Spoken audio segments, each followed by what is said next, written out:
इस पूरे आंदोलन को कहीं ना कहीं एक राजनीतिक स्वरूप देने की कोशिश हो रही है। छात्र नेता भी इसको एक राजनीतिक रंग दे रहे हैं और कुछ छात्र नेता भी ये सब अलग रूप दे रहे हैं। हाँ, मतलब मैं जो देख पा रहा हूँ कि अभी मैं देख रहा था एक रहमान सर का एक इंटरव्यू में देख रहा था, उसमें वो बड़े गर्म थे। किसी भी शिक्षक की मैं भी एक शिक्षक हूँ और मैं ऑन द रिकॉर्ड कहता हूँ कि कोचिंग संचालकों से मेरे वैचारिक मतभेद हैं। मैं कोचिंग को बहुत अच्छा संस्थान नहीं समझता हूँ या कोचिंग संस्थानों के बहुत पक्ष में नहीं रहता हूँ, चाहे वो खान सर हो, रहमान सर हो। ये अनुचित है। किसी व्यक्ति का नाम लेकर के या उनको उनके लाइव क्लास में आप ट्रोल करा रहे हैं, उनके लिए आप शब्दों का इस्तेमाल करवा रहे हैं। आपका आंदोलन का दिशा भटक रहा है ना। आप आंदोलन कर रहे हैं कि री एग्जामिनेशन होना चाहिए और ये दोनों बिहार के नामी शिक्षक हैं।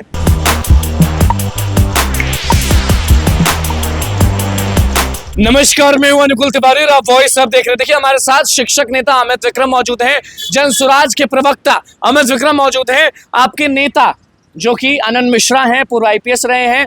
ये बताइए कि वो गए थे रात में गर्दनी बाग धरना स्थल पर और बहुत सारी चीज को समझाए हैं। बाकी नेता आते हैं, फोटो खिंचाते हैं, चले जाते हैं, लेकिन आनंद मिश्रा वहां पे पहुंचे, उन्होंने दिमाग दिया, उन्होंने राय दिया, उन्होंने सॉल्यूशन बताया और उसके बाद वो उधर से गए। फिर तेजस्वी यादव का वीडियो कॉल आता है और तेजस्वी यादव थोड़ा लेट से समझते हैं कि मसला क्या है, मामला क्या है, लेकिन वो भी साथ देते हैं। और उसके बाद आलोक मेहता आते हैं, वो भी साथ देते हैं और कहते हैं कि ठीक है, हम लोग आंदोलन करेंगे। तो ये सब चीज़ तो आप अच्छे से जान रहे हैं, लेकिन कहीं ना कहीं कुछ शिक्षकों के भी नाम आ रहे हैं और कहीं ना कहीं कुछ कमियां हो रही है, क्योंकि अगर आंदोलन में बहुत मजबूती होती तो ये जो डेट है बापू परीक्षा परिसर का, वो नहीं आता, वो बीपीएससी आयोग रोकता कुछ दिन और फिर एक ही बार री एग्जाम के लिए ओके कर देता। क्या बोलेंगे सारे मामले पे? देखिए, मैं एक एक करके सबका जवाब देना चाहूँगा। पहली बात तो कि मुझे खुद वहाँ पे जाना था, आपसे मुलाकात हुई थी उस रात में, जी रात में हुई थी, लेकिन मेरी तबीयत पिछले 2-3 दिनों से बहुत ख़राब है। मतलब उसी रात से ख़राब है, ठंड लगी, इसलिए मैं जा नहीं पा रहा हूँ। और कल ही जन स्वराज के युवा अध्यक्ष का चयन हुआ है, उनके नाम की घोषणा हुई। हम लोग लंबे समय से चाहते थे कि आनंद मिश्रा जी हमारे युवा टीम के अध्यक्ष बने और मैं भी उस युवा टीम में शामिल हूँ। तो हमारी तो निजी इच्छा भी थी कि वो अध्यक्ष बने और वो बने। और बनते के साथ ही उन्होंने पहला जो मुद्दा उनके समक्ष था कि ये जो जन स्वराज युवा के अध्यक्ष हैं अब आनंद मिश्रा जी बिल्कुल, वो जन स्वराज युवा के अध्यक्ष हैं और युवाओं के लिए जो सबसे पहला मुद्दा उन्होंने चुना, जिस पर वो वहाँ पहुँचे और उस मुद्दे को अच्छे से समझाया। क्योंकि खुद देखिए, एक ऐसा व्यक्ति उनके बीच पहुँचा जो कि खुद ऐसी कठिन परीक्षा पास करके, यूपीएससी पास करके आईपीएस बना है। एक आईपीएस के तौर पे पूरे देश में उन्होंने नाम और सम्मान कमाया है। तो एक ऐसा व्यक्ति जो इस पूरी प्रक्रिया से होकर के गुजरा है और अपने उच्चतम मुकाम को हासिल किया, वो पहुंचा। तो उनका जो बात करने का लहजा, जो समझाने का तौर तरीका होगा, बिल्कुल सबसे अलग रहा और सभी छात्रों को बहुत वाजिब भी लगा, बहुत सही भी लगा उनका तरीका। जो बातें उन्होंने कही, जो जिस तरीके से वो इंटरेक्ट की, उससे सभी छात्रों को मुझे लगता है एक अच्छी दिशा भी मिली होगी। और वो चूँकि आईपीएस रहे हैं, यूपीएससी उन्होंने क्लियर किया है, उन्होंने अध्ययन भी किया है, इस दौर से भी गुजरे जिस दौर से आज हमारे छात्र गुजर रहे हैं, तो उन सारी चीज़ों को समझते हैं। तो वो एक सही दिशा दे रहे हैं। लेकिन इसमें क्या है ना कि मैं जो सही दिशा तो तेजस्वी यादव भी वीडियो कॉल पे दे रहे थे। अब वही मैं देख रहा हूँ क्या हो रहा है ना कि इस पूरे आंदोलन को सब भंज रहे हैं। हाँ, इस पूरे आंदोलन को कहीं ना कहीं एक राजनीतिक स्वरूप देने की कोशिश हो रही है। राजनीतिक स्वरूप देना, इसको कुछ छात्र नेता भी इसको एक राजनीतिक रंग दे रहे हैं और छात्र नेता भी ये सब अलग रूप दे रहे हैं। हाँ, मतलब मैं जो देख पा रहा हूँ कि अभी मैं देख रहा था एक रहमान सर का एक इंटरव्यू में देख रहा था, उसमें वो बड़े गर्म थे। कुछ 1-2 छात्र नेताओं का नाम लेकर के आरोप लगा रहे थे कि ये लोग हम पे पेपर लीक और ये सब में शामिल होने का आरोप लगाते हैं, हमको रंगा सियार और क्या क्या करके ट्रोल करवाते हैं। ये बिल्कुल नाजायज़ है, गलत है। किसी भी शिक्षक की मैं भी एक शिक्षक हूँ और मैं ऑन द रिकॉर्ड कहता हूँ कि कोचिंग संचालकों से मेरे वैचारिक मतभेद हैं। मैं कोचिंग को बहुत अच्छा संस्थान नहीं समझता हूँ या कोचिंग संस्थानों के बहुत पक्ष में नहीं रहता हूँ। कोचिंग संस्थान की जो व्यवस्था है, उस पूरी व्यवस्था के मैं खिलाफ हूँ। मेरा मानना है कि सरकारी स्कूलों में, कॉलेजों में इतनी अच्छी पढ़ाई होनी चाहिए कि कोचिंग संस्थानों की ज़रूरत ना हो। लेकिन ये एक वैचारिक मतभेद है। लेकिन जिस तरीके से आरोप इन शिक्षकों पर लगाए जा रहे हैं, चाहे वो खान सर हो, रहमान सर हो, ये अनुचित है। किसी व्यक्ति का नाम लेकर के या उनको उनके लाइव क्लास में आप ट्रोल करा रहे हैं, उनके लिए आप शब्दों का इस्तेमाल करवा रहे हैं, आप खुद भी नाम लेकर के इंटरव्यूज़ में कह रहे हैं उनके बारे में, तो ये गलत है। ये एक राजनीतिकरण है। ये शिक्षकों को टारगेट करके आपका आंदोलन का दिशा भटक रहा है ना। आप आंदोलन कर रहे हैं कि री एग्जामिनेशन होना चाहिए और ये दोनों बिहार के नामी शिक्षक हैं। ठीक है, कुछ लोग उनके पढ़ाने के तौर तरीकों से सहमत होंगे, नहीं होंगे, मैं भी वैचारिक रूप से सहमत नहीं हूँ, लेकिन नाम लेकर के उनको टारगेट करना और उनको इस पूरी प्रक्रिया में एक विलन के तौर पे खड़ा कर देना, ये उचित नहीं है। आंदोलन का रास्ता बदल रहा है। रास्ता बदल रहा है। ये देखिए, ये कोचिंग संस्थान विरोधी आंदोलन नहीं है, कोचिंग चलाने वाले शिक्षकों के खिलाफ नहीं है ये आंदोलन री एग्जामिनेशन के लिए। और इस री एग्जामिनेशन के आंदोलन में जहाँ तक मैं समझ पा रहा हूँ, देख रहा हूँ सोशल मीडिया पर या अलग अलग यूट्यूब चैनल्स पर, ये दोनों भी तो समर्थन कर रहे हैं कि री एग्जामिनेशन होना चाहिए। ऐसे में नहीं बोल रहे हैं कि कहीं नहीं बोल रहे कि नहीं होना चाहिए। तो ऐसे में इनको विलन के तौर पे जो प्रस्तुत किया जा रहा है, कहीं ना कहीं राजनीति से ये प्रेरित लग रहा है मुझे, और ये उचित नहीं है। इस तरह की जो घटनाएं हैं नहीं होनी चाहिए। उससे क्या होता है, छात्र दिग्भ्रमित हो जाते हैं उनका जो मूल उद्देश्य है उससे भटक जाते हैं।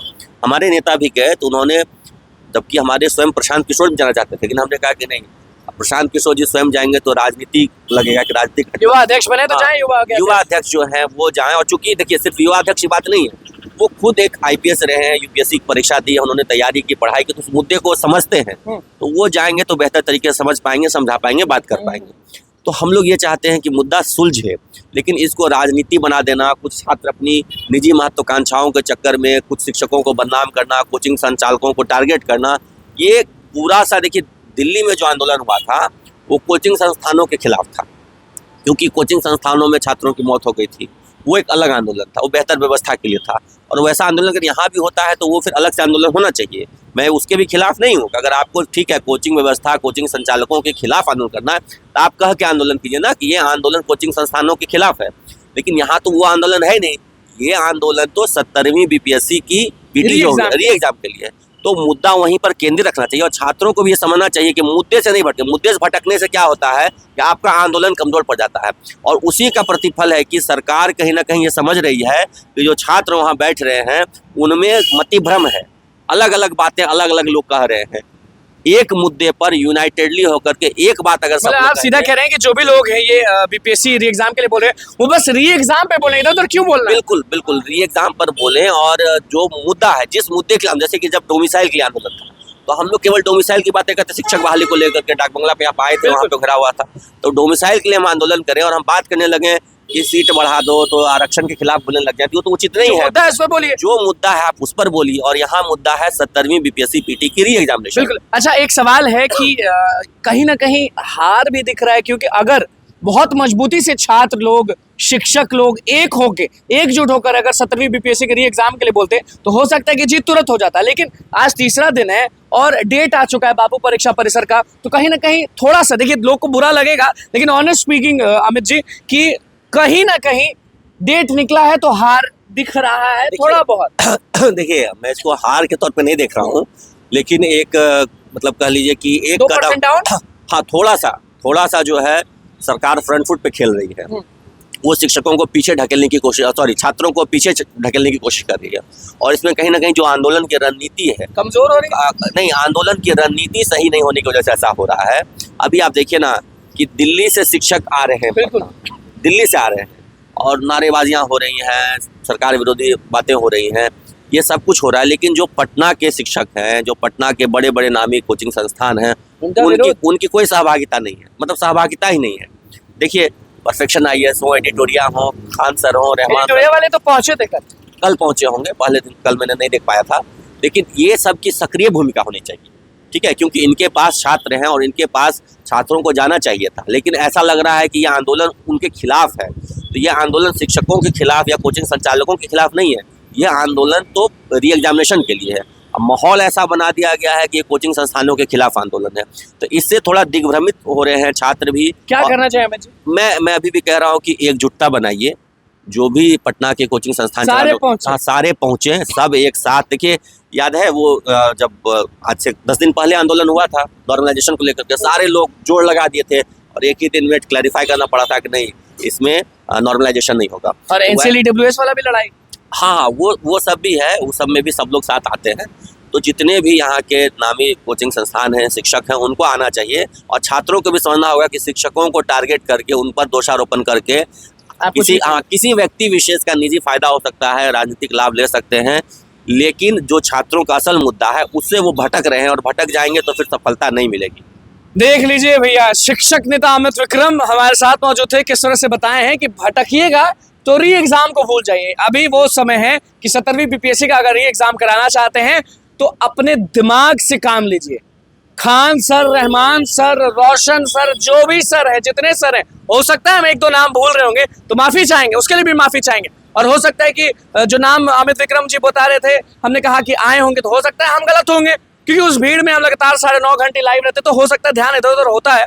लेकिन मैं यही चाहूंगा कि अब जो चीजें हो रही है एक और मैं अपील भी करता हूँ, मैं अपनी ओर से, छात्रों की ओर से, युवाओं की ओर से अपील भी करता हूँ कि जितने सारे शिक्षक हैं उनसे करबद्ध प्रार्थना है कि छात्रों को सही दिशा दें। छात्रों से गलती हो सकती है, हो सकता है आपके खिलाफ किसी ने कुछ बोला हो, लेकिन उस बात को भूल जाइए। एक दो छात्रों की गलती की वजह से पूरे जो छात्र समूह है उनका मनोबल मत तोड़िए, उनके साथ आप खड़े होइए। छात्र हैं, बच्चे हैं, आपकी गलती हो गई, माफ़ कर दीजिए। एक दो छात्रों की गलती की सजा सबको नहीं मिलनी चाहिए। आप लोग आइए, आज कम से कम सब लोग, रहमान सर, खान सर, आइए। आपके आने से आंदोलन को बल मिलेगा, मजबूती मिलेगी, सरकार बैकफुट पे जाएगी। जो सरकार अभी फ्रंट फुट पे खेल रही है उसको पीछे हटने के लिए मजबूर होना पड़ेगा। ये करबद्ध प्रार्थना है। मैं भी एक शिक्षक रहा हूँ, एक शिक्षक होने के नाते आप हमारे सहकर्मी भी हैं। मैं आपसे अपील करता हूँ कि छात्र हमारे बच्चे हैं, छोटे भाई हैं, बंधु हैं, उनकी गलती को नजरअंदाज करके एकजुट होने का यह समय है। बस देख लीजिए अमित विक्रम का क्या कुछ कहना था। देखना होगा कि क्या होता है, शिक्षक साथ देते हैं कि नहीं, क्योंकि एकजुट जब तक नहीं होंगे री एग्जाम नहीं हो पाएगा। तो बस हमारे चैनल को सब्सक्राइब करें, पेज को लाइक करें। कैमरामैन सुमित के साथ धन्यवाद।